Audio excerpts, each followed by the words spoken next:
Yeah, hi guys. Today I'm going to discuss about the customer returns in S4HANA. We called it an advanced returns management. Okay, we'll first go through that. What about this advanced return management? What is the additional benefit we will get it out of it? First, take it like why S4HANA has introduced this ARM. And what is the drawback of this standard returns, and what is the advantages we have in the S4HANA customer returns. Let's talk about the generic way, what are all the possible scenarios we have for the customer returns, and then we will take it up to further.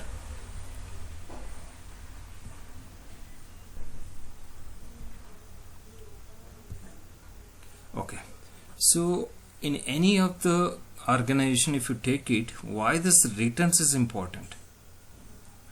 The returns actually it's give a customer as a confidence that if at all if anything is happen I can return back to the company.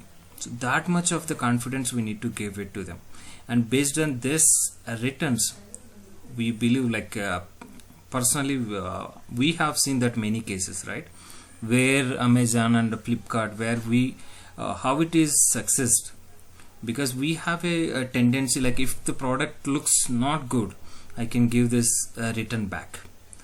So the companies is giving a return, that much of the flexibility, right? That is the reason if at all anything if looks like it may not be good when we see the original one, customer have a privilege that yes, I can do this return with the specific time frame, so customer can do that at any time, right? So in a general way, in SAP term, right, once we create a order, there will be subsequently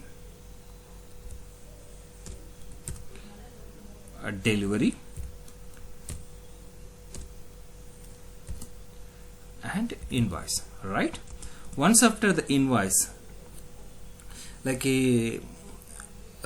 generally, right, before invoice also there is a possibility of that they can do the return, right?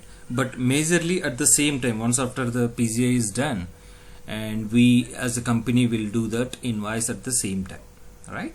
So that is a reason once after that invoice is done, they will customer can call this any of the way, if it is in the internet platform, they can do that directly in the returns. Otherwise, if at all the corporate sales and all, they will give the customer care executives, they can call them and they can say that I just want to return this product back, right? So from there it actually starts the return, and from there onwards which and all the privileges we do have even earlier in R3, right? If you see that we create the customer returns and we receive the GR, we receive the goods back, and if the product is they don't want the product back, in that case we will give them the credit memo request, and at last we give them the credit memo. This is what generally we do, right? In any organization, if you take it, this is the flow it will be. And some case, if at all the customer want to return the product, but he don't want this credit memo anything, he just want to do the goods receipt back, and subsequently he want a subsequent free of charge delivery item, that is a subsequent deliveries which we create generally, right? Against to this we create a goods issue again,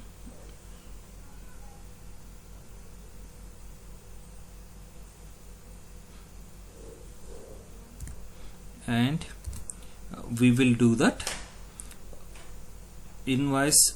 It's kind of a free of charge invoice, we will do that because it has to be nullify the value, right?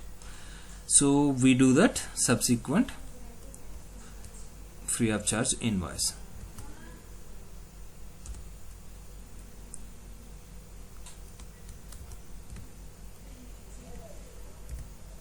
Okay, this is the general way we do the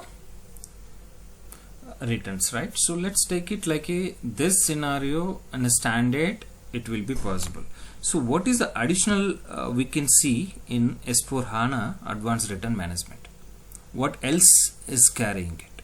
So where we do have here, when it they return the product, there is this return. So once we receive the goods back to the customer, there is a subsequently there is a many follow-up activities which is there in a backend, which we cannot see that upfront.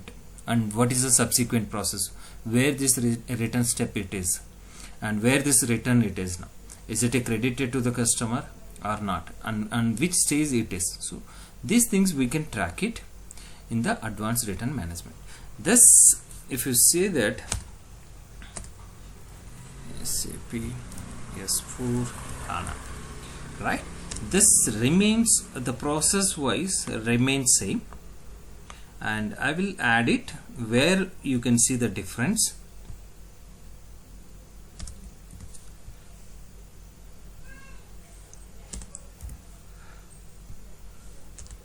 Okay, so the till here there's like order, delivery and invoice, it's remains same. So when it comes to the S/4HANA, they came up with the two different documents, CBAR.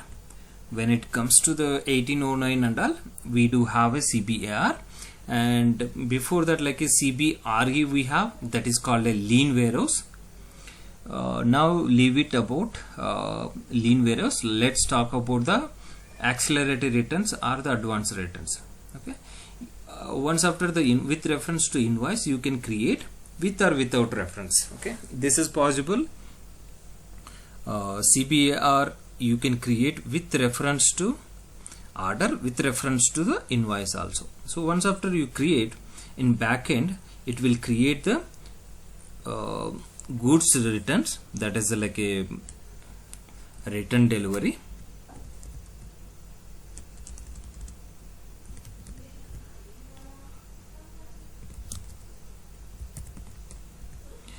So even it's create the credit request,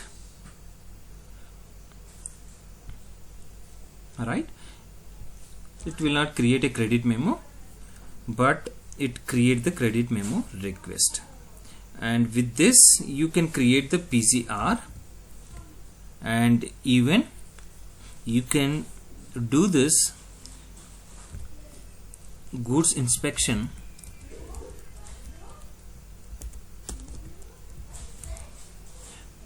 from the order itself. Okay, we have a written overview where you can see that all.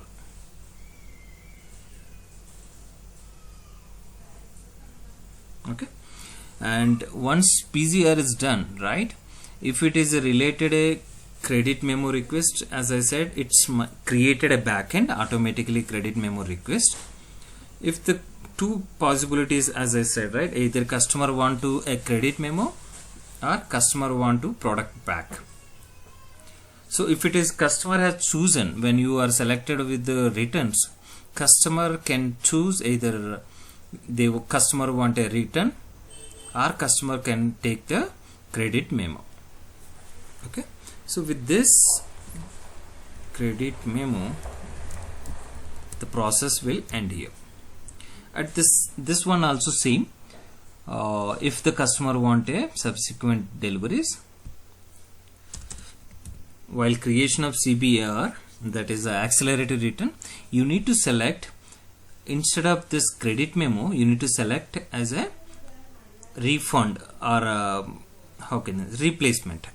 All right, so in the replacement, if you select, then it will be, you need to receive the goods back, then subsequently backend it will be create the subsequent free of charge delivery, and you can do the goods issue, and you can do this free of charge invoice. So this process will be there. So let's take it and see that what are all the configuration steps required to do this, and what is the benefit we will get it, right? Let's take SPRO IMZ sales and distribution. Sales, we do have a new tab called advanced return management. Okay, so in this step we have a lot many configurations, but as for a SD consultant, which and all activities you have to do that, and there is a subsequently, as I said, follow-up activity document, and the repair process is there. Even for a QM side, they do have the material inspection, so we don't want to bother about that much, and let's see that especially for the SD steps. Okay, here also so many things are there, but let's take it one by one. Okay, activate advanced return management for a return order type. Right, so why we need to do this step? Actually, what it differentiate, right? So this will be a differentiate when you creating a returns. Let me open the parallelly session, then we can see that.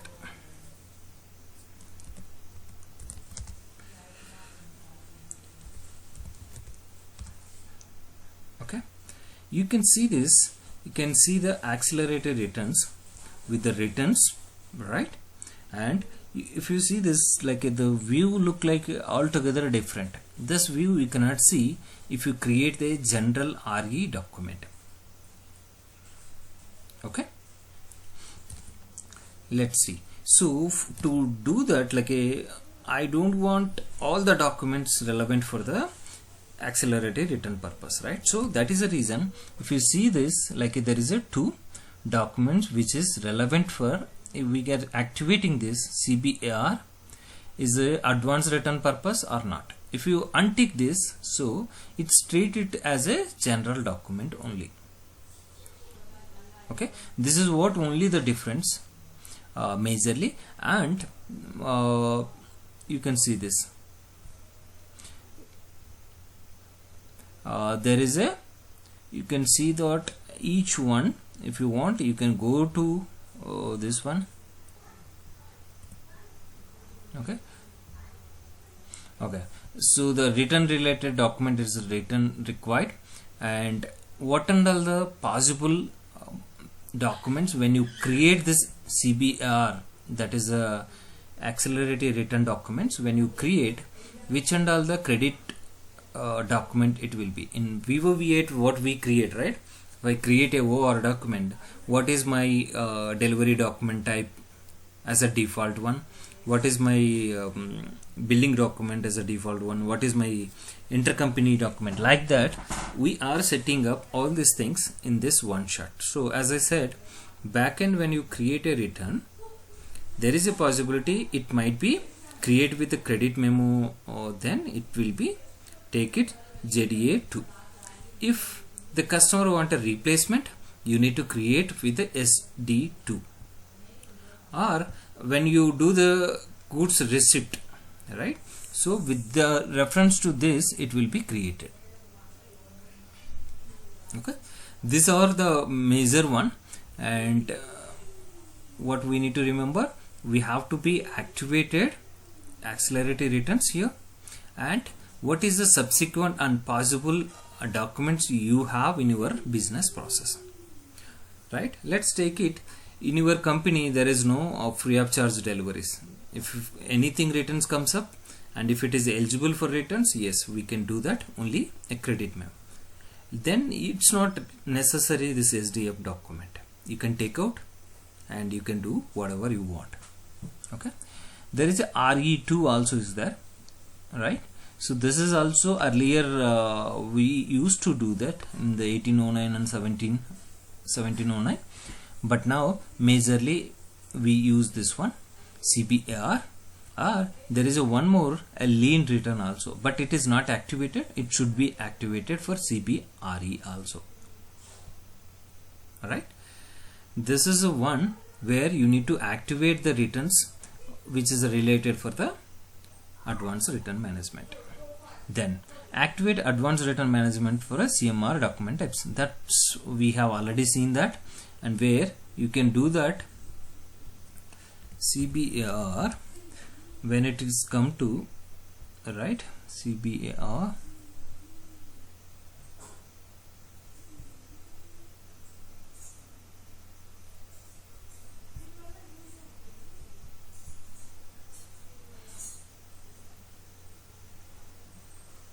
okay, credit memo request, sorry, this is, you can see this, activate a credit memo request for order type. So as I said, a previous step, right, we have seen that if I want to create any credit memo request, I use GA2, right? So that is the reason it's activated for, and specifically I'm using